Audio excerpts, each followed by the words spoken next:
চাঁচলে বড়দিনের সন্ধ্যায় সোনার দোকান ডাকাতির ঘটনার কিনারা ও লুট হওয়া গয়না উদ্ধারের দাবিতে মালদহের পুলিশ সুপারের দ্বারস্থ হল মার্চেন্ট চেম্বার অফ কমার্স।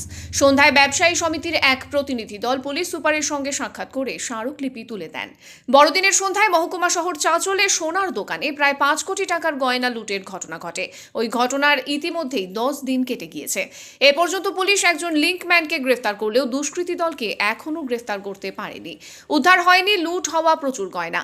এই ডাকাতির ঘটনায় বিহারের দুষ্কৃতী দল জড়িত বলে প্রাথমিক অনুমান পুলিশের। একই ধরনের আশঙ্কা জেলার ব্যবসায়ী সমিতির। এই পরিস্থিতিতে জেলা জুড়ে পুলিশি নজরদারি বাড়ানোর দাবিও তুলেছে Malda merchant chamber of commerce. বিশেষ করে সন্ধ্যার পর থেকে বেশি রাত পর্যন্ত বিভিন্ন এলাকায় পুলিশের তৎপরতা বাড়ানোর দাবি তোলা হয়েছে। জেলার বাংলা বিহার সীমান্ত এলাকায় পুলিশি নজরদারি বাড়ানোরও দাবি করা হয়েছে। মালদা মার্চেন্ট চেম্বার অফ কমার্সের সভাপতি জয়ন্ত কুণ্ডু দাবি করেছেন, জেলা পুলিশ সুপারের সঙ্গে